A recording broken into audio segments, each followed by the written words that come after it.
मल्लिकार्जुन खड़गे जी, केसी वेणुगोपाल जी, रणदीप सुरजेवाला जी, डीके शिव कुमार जी, सिद्धरमैया जी,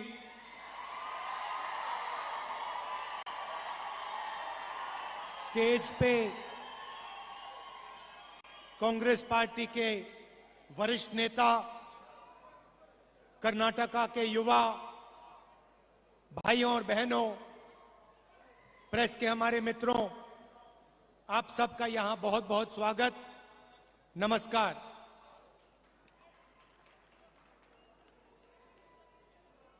कुछ महीने पहले कर्नाटक से भारत जोड़ो यात्रा निकली थी और आपने, कर्नाटका के सब लोगों ने, युवाओं ने, बुजुर्गों ने, माताओं बहनों ने इस यात्रा का पूरा का पूरा समर्थन किया। आपने अपनी पूरी शक्ति इस यात्रा में डाली और यात्रा को आपने सफल बनाया। मैं दिल से आप सबका इसके लिए धन्यवाद करना चाहता हूं। यात्रा ने पूरे देश में एक मैसेज दिया कि ये देश सबका है, दो तीन चुने हुए लोगों का नहीं है, अदानी जी का नहीं है। ये देश किसानों का, मजदूरों का, गरीबों का, युवाओं का देश है। और आपने देखा होगा कि यात्रा में कोई बड़ा सा रथ नहीं था, सब लोग एक साथ चले, नफरत नहीं थी, हिंसा नहीं थी, भाईचारा था, एक दूसरे की इज्जत थी। तो ये यात्रा ने देश को भाईचारे का मैसेज दिया और हर प्रदेश में जो रिस्पांस हमें कर्नाटक में मिला, वैसा ही रिस्पांस हर प्रदेश में मिला। कर्नाटक में, केरल में, महाराष्ट्र में, राजस्थान में, हरियाणा, दिल्ली, पंजाब, हिमाचल, जम्मू कश्मीर, हर प्रदेश के जनता ने कहा कि हम भारत जोड़ो यात्रा के साथ मिलना चाहते हैं, हम एक साथ मोहब्बत से रहना चाहते हैं, हम नफरत नहीं चाहते हैं। लाखों लोगों ने नफरत के बाजार में मोहब्बत की दुकानें खोली और यही हमारा हिंदुस्तान है।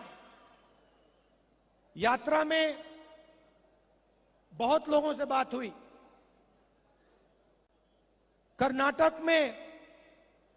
कर्नाटक के युवाओं ने हमें दो तीन मैसेज दिए और मैं आज स्टेज से वो मैसेज दोहराना चाहता हूं। सबसे पहले युवाओं ने कहा कि इस प्रदेश में युवाओं को रोजगार नहीं मिल सकता। चाहे कोई भी डिग्री ले लो, किसी भी कॉलेज में पढ़ के निकल लो, कर्नाटक की सरकार कर्नाटक में युवाओं को रोजगार नहीं दे पा रही है। यह पहला मैसेज था और यह सिर्फ एक युवा ने नहीं कहा, यह कर्नाटक के लाखों युवाओं ने हर रोज मैसेज दिया। दूसरा मैसेज सिर्फ युवाओं ने नहीं, सब लोगों ने कहा कि कर्नाटक की सरकार देश में सबसे भ्रष्ट सरकार है। 40% की सरकार है और इस सरकार में अगर कुछ भी करवाना हो तो 40% कमीशन देना पड़ता है। आप ही ने मुझे बताया कि कॉन्ट्रैक्टर्स एसोसिएशन ने और स्कूल मैनेजमेंट एसोसिएशन ने हिंदुस्तान के प्रधानमंत्री को चिट्ठी लिखी कि कर्नाटक में 40% कमीशन लिया जा रहा है। हिंदुस्तान के प्रधानमंत्री ने उनकी चिट्ठी का जवाब आज तक नहीं दिया है। आज तक कॉन्ट्रैक्टर्स एसोसिएशन और स्कूल मैनेजमेंट एसोसिएशन की चिट्ठी का जवाब हिंदुस्तान के प्रधानमंत्री ने नहीं दिया। मैसूर सैंडल सोप कॉर्पोरेशन में करप्शन स्कैंडल होता है। एमएलए के बेटे को पकड़ा जाता है, 8 करोड़ रुपए लिए, कोई कार्रवाई नहीं होती, सरकार उसकी रक्षा करती है। जॉब स्कैम हुआ, पीएसआई स्कैम हुआ, 80 लाख रुपए का ब्राइब की रिश्वत, assistant professor job scam, assistant engineer job scam, list लगी हुई है। सबसे भ्रष्ट सरकार, देश में सबसे भ्रष्ट सरकार कर्नाटका की सरकार है। और ये मैं नहीं कह रहा हूं, ये हजारों युवाओं ने कर्नाटका की सड़कों पे भारत जोड़ो के समय, भारत जोड़ो यात्रा के समय मुझे बताया है। भ्रष्टाचार क्यों हो रहा है? क्योंकि पूरा का पूरा फायदा चुने हुए लोगों को, 2-3 लोगों को होता है। दिल्ली में पार्लियामेंट हाउस में मैंने अदानी जी के बारे में भाषण दिया कि हिंदुस्तान में सारे के सारे बिजनेस, सारी की सारी इंडस्ट्रीज उनके हवाले की जा रही हैं, उनको दी जा रही हैं। चाहे वो एयरपोर्ट हो, पोर्ट्स हो, सड़कें हो, सारी की सारी चीजें अदानी जी को दी जा रही हैं। और यही यहां हो रहा है। चुने हुए लोगों को, जो बीजेपी की सरकार के मित्र हैं, जिनका रिश्ता है, पूरा का पूरा फायदा उनको दिया जाता है। और इसके कारण प्रदेश में जबरदस्त भ्रष्टाचार बढ़ रहा है।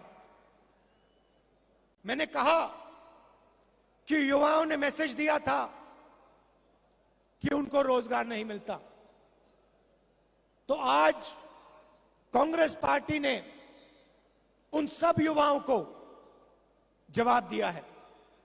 जवाब क्या दिया कि 3,000 रुपए हर महीने हर ग्रेजुएट को 2 साल के लिए कांग्रेस पार्टी देगी। 1,500 रुपए हर महीने डिप्लोमा होल्डर्स को 2 साल के लिए देगी। क्योंकि हम आपकी कठिनाई समझते हैं, आपकी मुश्किल समझते हैं। हम जानते हैं कि बीजेपी की सरकार आपको रोजगार नहीं दे पा रही है, आपको कष्ट हो रहा है, आपको मुश्किल हो रही है, इसलिए हमने ये आपके लिए कदम उठाया है। 3,000 रुपए हर महीने ग्रेजुएट्स के लिए, 1,500 रुपए हर महीने डिप्लोमा होल्डर्स के लिए, 2 साल के लिए। और हम वहां नहीं रुकेंगे, हम वहां नहीं रुकेंगे। 10 लाख युवाओं को कांग्रेस पार्टी की सरकार 5 साल के अंदर इस स्टेट में रोजगार दिखा के देगी। और 2.5 लाख जो सरकारी वैकेंसीज हैं उनको हम पूरा करके भर के कर्नाटक के युवाओं को दिलवाएंगे।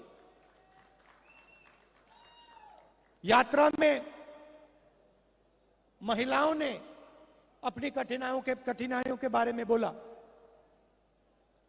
हमने पहले अनाउंस किया है कि 2,000 रुपए हर महीने हम महिलाओं की, कर्नाटक की महिलाओं को गृह लक्ष्मी स्कीम में दिलवाएंगे और अन्नभाग्य स्कीम में 10 केजी चावल हर बीपीएल परिवार को कांग्रेस पार्टी दिलवाएगी। और गृह ज्योति स्कीम 2,000 यूनिट मुफ्त में बिजली कांग्रेस पार्टी देने वाली है। तो ये हमारे वायदे हैं। एक और बात उठी थी, यात्रा में उठी थी, जो वायदा सरकार ने किया है एससी रिजर्वेशन को 15% से 17%, एसटी रिजर्वेशन को 3% से 7% जो बढ़ाने का वायदा है उसको एकदम सरकार को पूरा करना चाहिए। तो ये हमारा मैसेज है। हम एक साथ चुनाव लड़ेंगे। कांग्रेस के सब नेता एक साथ लड़ेंगे और ये जो चुनाव है ये कांग्रेस पार्टी स्वीप करके दिखाएगी। क्यों? क्योंकि बीजेपी की सरकार 40% वाली सरकार है, कमीशन की सरकार है और कर्नाटका की जनता इस सरकार को हटाना चाहती है, परे करना चाहती है और गरीबों की, कमजोरों की, आम आदमी, छोटे व्यापारियों की सरकार बनाना चाहती है। मैंने कहा है, कर्नाटक के नेताओं से कहा है, कर्नाटक के चुनाव में जहां भी मेरी जरूरत पड़ेगी, जिस डिस्ट्रिक्ट में आप चाहते हो मैं जाने को तैयार हूं। बीजेपी को हम मिलके हराएंगे। भारी बहुमत से कांग्रेस पार्टी को यहां चुनाव जिताएंगे। आप सबका दिल से बहुत बहुत धन्यवाद। नमस्कार। जय हिंद।